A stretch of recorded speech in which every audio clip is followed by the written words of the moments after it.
Hello hi guys, welcome to our new video. നമ്മുടെ പുതിയ വീഡിയോയിലേക്ക് സ്വാഗതം. നമ്മൾ ഓണമൊക്കെ അല്ലേ വരുന്നത്. ഓണത്തിന് വേണ്ടി നമുക്ക് ഒരു ഇഞ്ചിക്കറി ഉണ്ടാക്കാം. ഇഞ്ചിക്കറി ഉണ്ടാക്കാൻ വേണ്ടിയിട്ട് ആദ്യം നമ്മൾ ഒരു പാനിൽ വെളിച്ചെണ്ണ ചൂടാക്കുക. അതിലേക്ക് ഒരേ കനത്തിലരിഞ്ഞ ഇഞ്ചി ചേർത്തിട്ട് ഇളക്കി കൊടുക്കുക.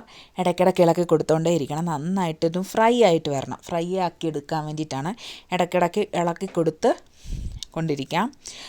അതിൻ്റെ കളറ് മാറിയിട്ടൊരു ബ്രൗൺ കളറിലേക്ക് വരുമ്പോഴത്തേക്കും നമുക്കതിലേക്ക് ചെറിയ ഉള്ളി, ഒരു 10 ചെറിയ ഉള്ളി അരിഞ്ഞതും ചെറുതായിട്ട് അരിഞ്ഞതും, 3 പച്ചമുളക് അരിഞ്ഞതും, 3 അല്ലി വെളുത്തുള്ളി ചെറുതായിട്ട് അരിഞ്ഞതും കൂടി ചേർത്ത് അതും കൂടി ചേർത്ത് നന്നായിട്ട് ഇളക്കി കൊടുക്കാം.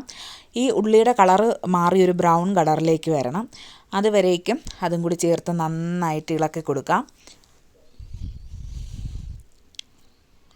അതിനുശേഷം നമ്മുടെ ഉള്ളിയുടെ കളറൊക്കെ ഒന്ന് ചെറുതായിട്ട് മാറി വരുമ്പോഴത്തേക്കും നമുക്കതിലേക്ക് കുറച്ച് ഉലുവ ചേർത്ത് കൊടുക്കുക. എൻ്റെ കയ്യിൽ ഉലുവാപ്പൊടി ഇല്ലാത്തത് കൊണ്ടാണ് ഞാൻ മൊത്തത്തിലുള്ള ഉലുവ ചേർത്ത് കൊടുക്കുന്നത്. നിങ്ങളുടെ കയ്യിൽ ഉലുവാപ്പൊടി ഉണ്ടെങ്കിൽ അത് ലാസ്റ്റ് കടുക് വറക്കുന്ന സമയത്ത് ചേർത്ത് കൊടുത്താൽ മതി. ഇപ്പോൾ നിങ്ങൾ ഉലുവ ചേർക്കണമെന്നില്ല. എൻ്റെ കയ്യിൽ ഉലുവാപ്പൊടി ഇല്ലാത്തത് കൊണ്ട് ഞാൻ ഉലുവ ചേർത്ത് കൊടുത്തു. പിന്നെ ഇതിവിടെ ഫ്രൈ ആയി വരുന്ന സമയത്ത് നമുക്ക് വാളൻപുളി കുറച്ച് ചൂടുവെള്ളത്തിലിട്ട് കുതിരാൻ വേണ്ടി വയ്ക്കുക. ഒരു 1/2 ഗ്ലാസ് വെള്ളത്തിൽ ഒരു സൈസിൽ വരുന്ന ഒരു വാളൻപുളിയും കൂടി ചേർത്ത് കൊടുക്കുക. നമ്മൾ 1 കിലോയ്ക്ക് അടുത്ത് ഇഞ്ചിയാണ് എടുത്തിട്ടുള്ളത്. അപ്പോൾ അത്രയും സൈസിൽ വരുന്നൊരു വാളൻപുളിയും കൂടി നമുക്ക് വെള്ളത്തിൽ ഒഴിച്ച് അതൊന്ന് കുതിർത്തിയെടുക്കാം. ഇപ്പം നമ്മുടെ ഉള്ളിയുടെ കളറൊക്കെ മാറി വന്നിട്ടുണ്ട്. അപ്പോൾ ഞാനിവിടെ തേങ്ങാപ്പൊടിയാണ് ചേർത്ത് കൊടുക്കുന്നത്. അതുകൊണ്ട് ഈ സമയത്ത് ചേർക്കുന്നത്, അല്ലെങ്കിൽ ഒരു അല്പം മുൻപ് നിങ്ങൾ ചിരകിയ തേങ്ങയാണ് ചേർക്കുന്നതെങ്കിൽ, ചിരകിയ തേങ്ങയാണെങ്കിൽ കുറച്ച് മുൻപ് നമ്മുടെ ഉള്ളിയുടെ കളറൊക്കെ ഒന്ന് മാറി വരുന്ന ടൈമിൽ തന്നെ ചേർത്ത് കൊടുക്കുക. ഒരു റെഡ് കളറിലൊക്കെ വരുമ്പോൾ തന്നെ ചേർത്ത് കൊടുക്കുക.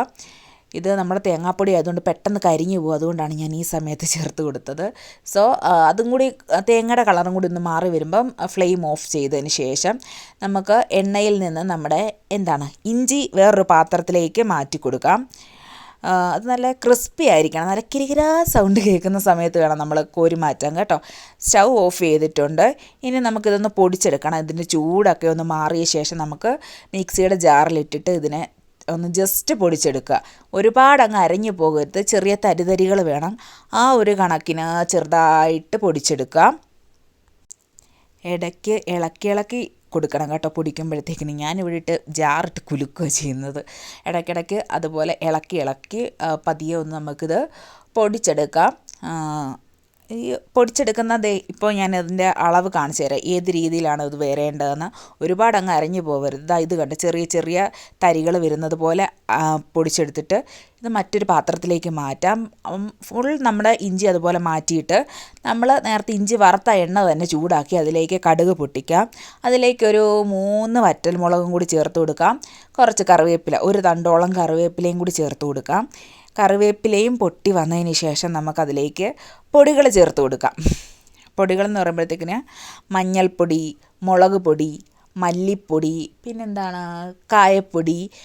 അപ്പോൾ നിങ്ങളുടെ കയ്യിൽ ഉലുവാപ്പൊടിയാണെങ്കിൽ ഈ സമയത്ത് വേണം ഉലുവാപ്പൊടി ചേർത്ത് കൊടുക്കുക. എൻ്റെ കയ്യിൽ ഉലുവാപ്പൊടി ഇല്ലാഞ്ഞത് കൊണ്ടാണ് ഞാൻ നേരത്തെ മൊത്തത്തിലുള്ള ഉലുവ ഇഞ്ചിയുടെ കൂടെ, അതായത് ഉള്ളിയുടെയൊക്കെ കൂടെ ഇട്ട് ഫ്രൈ ചെയ്തത്. ഈ സമയത്ത് വേണം നിങ്ങൾ ഉലുവാപ്പൊടി ചേർത്ത് കൊടുക്കാനായിട്ട്. ഇതെല്ലാം കൂടി നന്നായിട്ടൊന്ന് ഇളക്കുക. കരിഞ്ഞു പോകരുത്. ലോ ഫ്ലെയിമിലിട്ട് വേണം ചെയ്യാനായിട്ട്. ഇല്ലെങ്കിൽ ഈ പൊടികൾ പെട്ടെന്ന് കയറി കരിഞ്ഞു പോകാനുള്ള ചാൻസ് ഉണ്ട്. അതുകൊണ്ട് സൂക്ഷിച്ചും കണ്ടൊക്കെ ചെയ്യുക. സോ കായപ്പൊടിയും ചേർത്ത് കൊടുക്കുക. കായപ്പൊടിയും ചേർത്തതിന് ശേഷം നമ്മുടെ പുളിവെള്ളം നമുക്ക് ഇതിലേക്ക് ഒഴിച്ചു കൊടുക്കാം. പുളിവെള്ളം ഒഴിച്ചതിന് ശേഷം നമുക്ക് അതൊന്ന് തിളച്ച് വരട്ടെ. തിളച്ച് വരുമ്പോഴത്തേക്ക് നമുക്കതിലേക്ക് ആവശ്യത്തിന് ഉപ്പും കൂടി ചേർത്ത് കൊടുക്കാം. ഉപ്പും കൂടി ചേർത്ത് നന്നായിട്ട് തിളപ്പിച്ചെടുക്കണം. ചിലപ്പോൾ കുറച്ച് ചൂടുവെള്ളം എക്സ്ട്രാ എടുത്ത് വെക്കണം. നമുക്ക് ഇഞ്ചി പെട്ടെന്ന് ഫ്രൈ ചെയ്ത ഇഞ്ചിയല്ലേ, അത് പെട്ടെന്ന് നമ്മുടെ വെള്ളം അബ്സോർബ് ചെയ്യും. അപ്പം കുറച്ച് തിക്കായിട്ടുള്ള കൺസിസ്റ്റൻസി ആയിട്ടുള്ള വരും. നമുക്കൊരു എനിക്കിഷ്ടം ഒരുപാട് കട്ടയായിട്ടിരിക്കുന്ന ഇഞ്ചിക്കറി എനിക്കിഷ്ടമല്ല. ചെറിയ രീതിയിലൊന്ന് ലൂസായിട്ടിരിക്കുന്നത്, എന്നാൽ വെള്ളം പോലത്തെ അല്ല കേട്ടോ. ആ ഒരു കൺസിസ്റ്റൻസിയിൽ വരുന്ന ഇഞ്ചിക്കറിയാണ് എനിക്കിഷ്ടം. അപ്പോൾ നമ്മൾ പുളിവെള്ളം തിളച്ചതിന് ശേഷം നമ്മൾ പൊടിച്ച് വെച്ചിട്ടുള്ള ഇഞ്ചിയും കൂടി അതിലേക്ക് ചേർത്ത് കൊടുക്കാം. ഇഞ്ചിയും കൂടി ചേർത്ത് കൊടുത്തിട്ട് നന്നായിട്ടൊന്ന് ഇളക്കി കൊടുക്കാം. ഈ സമയം നമ്മളൊരു ചൂടുവെള്ളം എക്സ്ട്രാ കരുതിയേക്കണം കേട്ടോ. തിളച്ച വെള്ളം വേണം. അത് നമ്മൾ കരുതിയിരിക്കണം. ഇപ്പം നമുക്കിതൊന്ന് നന്നായിട്ട് ഇളക്കി കൊടുക്കാം. ഇളക്കി കൊടുത്തിട്ട് ഇതിനകത്ത് വെള്ളം പെട്ടെന്ന് വറ്റും. വെള്ളം വറ്റി കഴിയുമ്പോഴത്തേക്കിനും അതിലേക്ക് നമുക്ക് വീണ്ടും തിളച്ച വെള്ളം ഒഴിച്ചു കൊടുക്കാം. ഇതാ ഈ പരുവത്തിലെത്തിയിട്ടുണ്ട്. ഇങ്ങനെ ഇരുന്നാൽ ശരിയാവില്ല. ഇനി ഇരിക്കുമ്പോൾ തോറും ഇത് കട്ടിയാവും. അപ്പോൾ ഭയങ്കര തിക്കായിരിക്കും. അതുകൊണ്ട് ഞാൻ കുറച്ചുകൂടി തിളച്ച വെള്ളം ഒഴിച്ചു കൊടുക്കുന്നുണ്ട്. തിളച്ച വെള്ളവും കൂടി ഒഴിച്ചിട്ട് നന്നായിട്ട് ഇളക്കി കൊടുക്കാം. ഇളക്കി അതിലേക്ക് നമുക്ക് അപ്പോൾ ഇഞ്ചിക്കറിക്ക് ഇത് തിളച്ചതിന് ശേഷം നമുക്കിതിലേക്ക് കുറച്ച് നമ്മുടെ ശർക്കര ചേർത്ത് കൊടുക്കാം. ശർക്കര ചേർത്ത് കൊടുക്കുന്നതിൻ്റെ ടേസ്റ്റ് ഒന്ന് ബാലൻസ് ആവാൻ വേണ്ടിയാണ്. എരിവും ഇഞ്ചിയുടെ ഒരു കുത്തലൊക്കെ ഉണ്ടല്ലോ, അതൊക്കെ ഒന്ന് മാറി ടേസ്റ്റ് ഒന്ന് ബാലൻസ് ആവാൻ വേണ്ടിയിട്ടാണ് നമ്മൾ ശർക്കര ചേർത്ത് കൊടുക്കുന്നത്. ശർക്കരയും കൂടി ചേർത്ത് നന്നായിട്ട് ഇളക്കിയെടുക്കാം. ഇളക്കിയെടുത്താൽ ഈ ഒരു പരുവായപ്പോഴത്തേക്കിനും ഞാൻ സ്റ്റൗ ഓഫ് ചെയ്തിട്ടുണ്ട്. ടേസ്റ്റൊക്കെ നോക്കി ഉപ്പും പുളിയൊക്കെ കറക്റ്റാണ്. വളരെ ടേസ്റ്റി ആയിട്ടുള്ളൊരു ഇഞ്ചിക്കറിയാണ്. എല്ലാവരും ട്രൈ ചെയ്ത് നോക്കണം. ഈ ഓണത്തിന് ഇങ്ങനത്തെ ഒരു ഇഞ്ചിക്കറി തന്നെ ആയിക്കോട്ടെ. ഇനി അടുത്തൊരു വീഡിയോയുമായിട്ട് കാണുന്നത് വരേക്കും ബൈ ബൈ.